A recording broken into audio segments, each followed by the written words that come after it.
सरकारी येतात जातात. मी पार्लमेंटमध्ये होतो.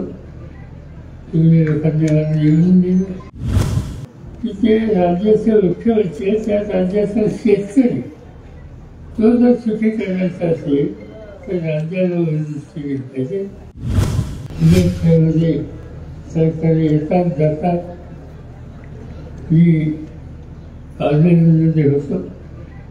तुम्ही लोकांनी मला निवडून दिलं आणि असा प्रयत्न हा आमचा की खेड्यापाड्याच्या लोकांचा वेगवेगळ्या तरुण मुलांचं जीवन बदलायला सातत्यानं जागृत राहायला पाहिजे. आणि त्यासाठी नवीन नवीन संस्था या महाराष्ट्रात करण्याचा विचार केला. बारामतीला 1971 साली कृषी विकास प्रतिष्ठान नावाची संस्था मी स्थापन केली. आज महाराष्ट्राच्या कानाकोपऱ्यातून तिथे लोक येतात शिक्षणाला, ज्ञान प्राप्त केली. सगळं हिंदुस्थानामध्ये प्रत्येक जिल्ह्यात एक केविके आणि त्या सगळ्या केविकांचा जर आढावा घेतला तर माझा आमचं केविके पहिल्या 2 होते. आणि आज शिक्षणाचा विस्तार व्हायचा. तिचा प्रतिसाद स्वतःकडून देणगी नाही. जो पहिल्यांदा येईल त्याला कळेल. आज 35,000 मुली शिक्षिकांनी विद्यापीठांची शिकतात. दुसरी महत्त्वाची संस्था आहे. अशा अनेक संस्था काढल्या. मुंबईला काढल्या, सातारला काढल्या. आज सातारला तुम्हाला माहीत असेल रयत शिक्षण संस्था नावाची संस्था आहे. त्याचा अध्यक्ष मी गेले अनेक वर्ष आहे. किती विद्यार्थी माहितीच ना. आज तिथं सगळे मिळून 75 कॉलेज आहेत, 300 हायस्कूल आहेत आणि 4 लाख विद्यार्थी.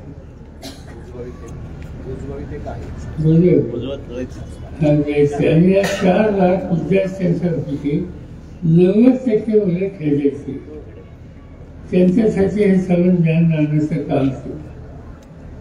आणि या सगळ्या कामाला प्रोत्साहन द्यायची भूमिका घेतली.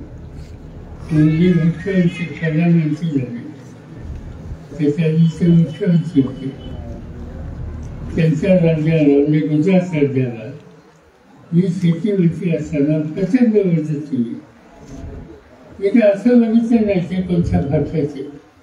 मी हे बघितलं की ते राज्याचे मुख्यमंत्री त्या राज्याचा शेतकरी तो जर सुखी करायचा असेल तर राज्याला वरदृष्टी घेतली पाहिजे. ते धोरण त्यांनी स्वीकारलं. असा आग्रह केला. त्यांनी स्वीकारलं. मी मदत केली. आणि मला असं तुम्ही कोणी होता का नाही एक दिवशी त्यांनी सांगितलं मला बारामतीला यायचं आणि ते इथं आलं. इथं आल्याच्या नंतर त्यांनी भाषण केलं की मी जे काही घडवलं त्याच्यात महत्त्वाचं कळलं ते काम कसं करायचं हे माझं मूळ धरून मला पवार साहेबांनी शिकवलं. त्यामुळे आज मी हे केले भाषण त्याचं असंच एक देशाचा प्रधानमंत्री आणि आज तेच प्रधानमंत्री वेगळी भूमिका घेतल्या. व्यक्तिगत टीका त्यांच्या राजकारणामध्ये वेगळ्या विचाराला तुम्ही भूमिका घेतली तर त्याच्या कारवाई आणि ती कारवाई किती करायची पुन्हा करायची. झारखंड नावाचं एक राज्य आहे, आदिवासींचं राज्य. तिथं आदिवासी मुख्यमंत्री त्यांनी प्रधानमंत्र्यांच्या टीका केली. आज त्यांना तुरुंगात टाकलं. आज भयंकर झाली मुख्यमंत्र्यांना तुरुंगात. दिल्ली देशाची राजधानी तिचं राज्य अरविंद केजरीवाल नावाच्या मुख्यमंत्र्यांच्याकडे 3 मुख्यमंत्री निवडून आले. त्यांनी जे काम केले शिक्षणात आरोग्यात ते बघायला देशाच्या बाहेरनं लोक येतात. त्यांनी टीका चिरफाडी केली केंद्र सरकारवर. आज अरविंद केजरीवालला तुरुंगात टाकलं. मुख्यमंत्री त्याच्यावरच्या त्यांच्या 3 मुख्यमंत्र्यांना तुरुंगात टाकलं, खासदारामध्ये तुरुंगात टाकलं. ही काही लोकशाही आहे? ही लोकशाही नाही आहे, ही हुकुमशाही आहे. आणि हे आवडली नाही तर या देशाचं चित्र बदलेल आणि सत्ता ही वेगवेगळ्या लोकांच्या हातामध्ये जाईल. सत्ता ही अधिक लोकांच्या हातात जायला पाहिजे. सत्ता एखाद्या व्यक्तीच्या हातात जाते त्याची व्यस्त होते, ती चुकीचा मार्ग येते. आणि सत्ता अधिक लोकांच्या हातात असली तर त्या ठिकाणी ती सत्ता चुकीच्या मार्गात जाऊ शकत नाही. आज ही सत्ता केंद्रित झाली मोदींच्या हातामध्ये आणि त्यामधून आपल्याला सुटका करायची. काही लोक सांगतात की ही निवडणूक आता सांगितलं गेलं हे स्थानिक नाही आहे, की मोदी आणि राहुल गांधी यांच्यात. आता बारामती लोकसभेला हे राहुल गांधी खेळतात, तो मत मागायचा तो मोदी मागायचे. हा काही लोक सांगतात मोदींना प्रधानमंत्री करण्यासाठी. आता हे एक नवीन निघालं. महाराष्ट्राचं सांगत नाही, महाराष्ट्रासाठी सत्ता पाहिजे त्यासाठी हे सांगत नाही.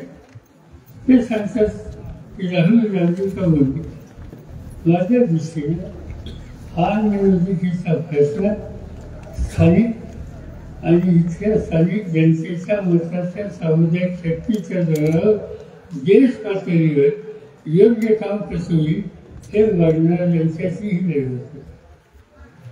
दुर्दैवानं यावेळेला उमेदवार घरात येतात, त्याचं काही कारण नसतं. काही लोक गेले लक्ष समजा. आता हा इतिहास मी काही सांगायची गरज नाही. मी तुम्हाला प्रश्न विचारतो, राष्ट्रवादी काँग्रेस पक्ष कोणी स्थापन केलं? सर्व देशाला माहिती. आतापर्यंत जे लोक निवडून आले हे कोणी आले? ज्यांना मंत्री खाली दिली ती कोणी दिली? मी कधी स्वतःला वाटलं नाही, काही गरज नसते. आपण नवीन कार्यकर्ते तयार करणं, त्यांना प्रोत्साहन देणं, त्यांच्या आर्थिक विकासाचं काम करून घेणं हाच माझा स्वभाव असतो.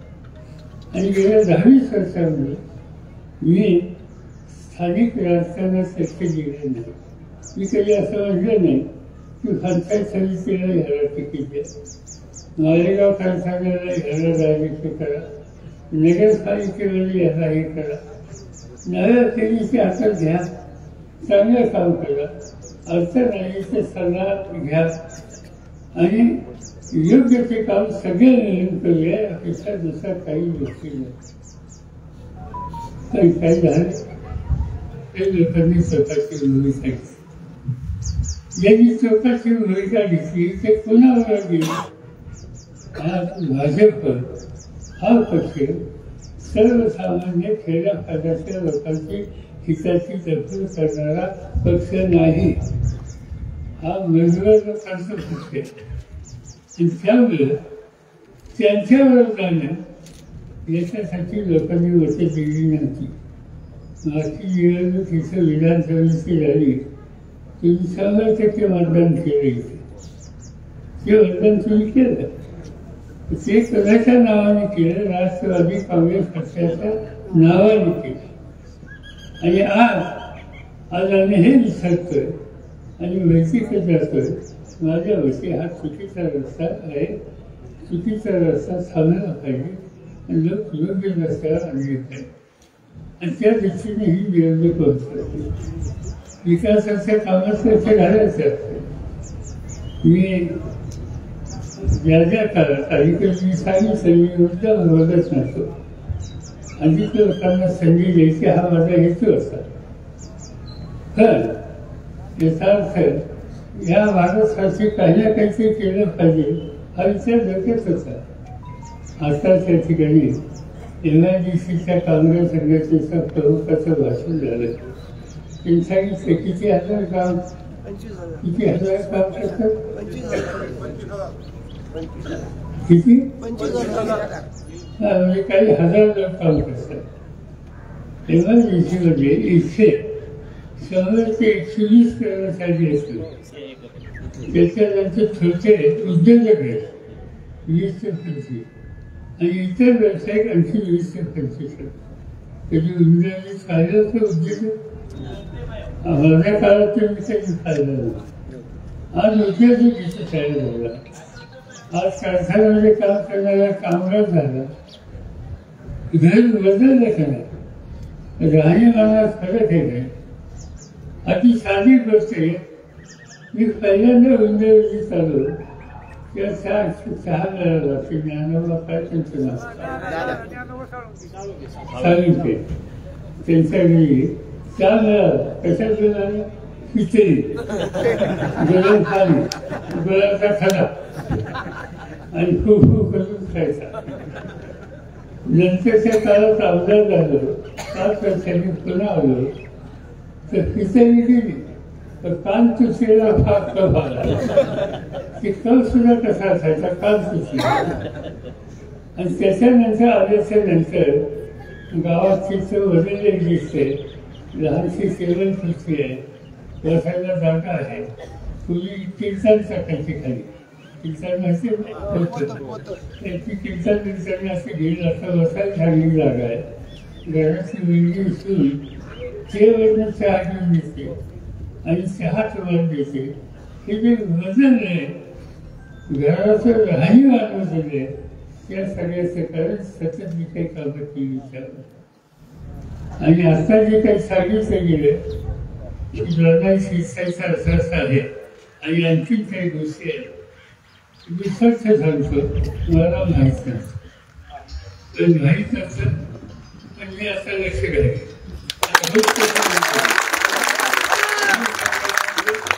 या कामात ज्यांच्या जबाबदारी आणि अधिकार दिला की त्यांचं काम होतं त्यांच्याकडून झालं नाही म्हणून गौरवासून चालणार आहे. आणि त्याचं कारण माणसं माझी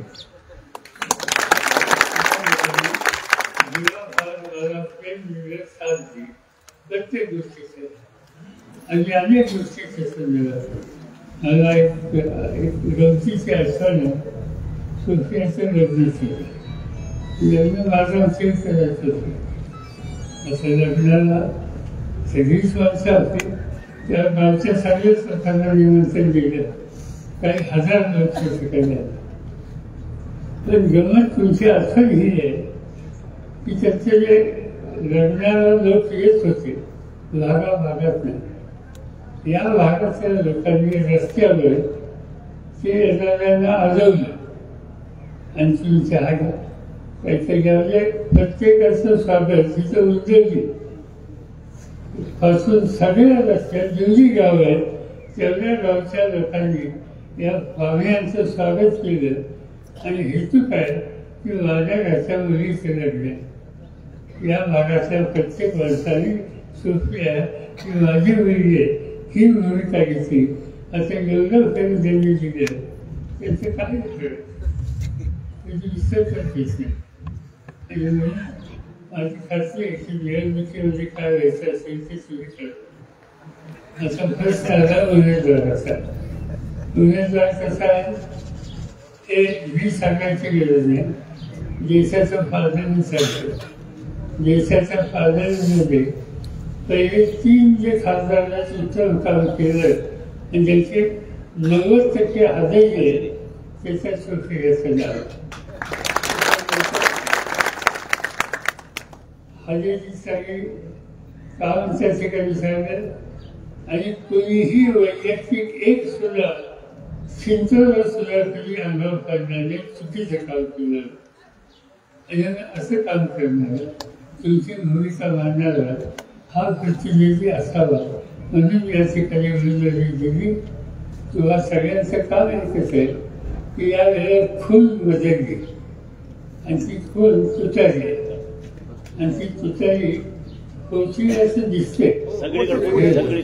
तर परवा मी मुंबईवरून येत होतो आणि त्या घाटामध्ये मुंबईच्या लोणावळ्याच्या लेझी ज्या स्थिती गाड्या थांबल्या असेल जाम लागत माझी गाडी पोलिसी काढली आणि शेजारी शाळेची मुलांची बस होती ती थांबली होती आणि माझी गाडी चालली ती त्या मुलांनी मला बघितलं काय केलं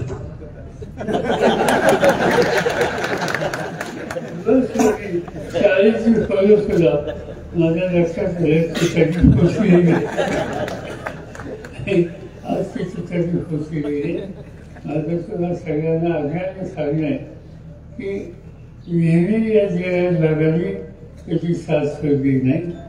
इंग्रजी ही गावं माझ्या सुरुवातीच्या काळापासून आजपर्यंत सतत बरोबर राहिली.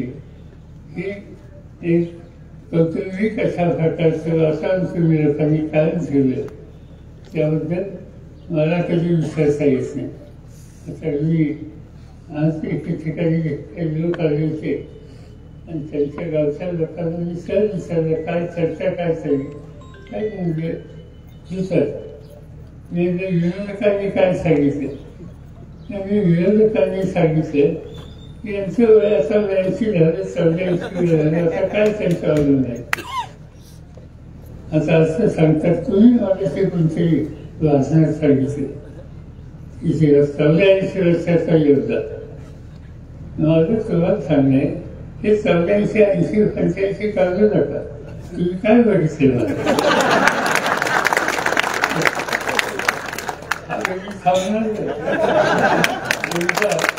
लोकांचं काम असतं ज्या लोकांनी साथ दिली त्याला असं सोडणार नाही पूर्ण खाण्यानं श्वास चालू असेल पाहिजे लोकांच्या हिताची जपणूक करणं याशिवाय दुसरं काही नाही.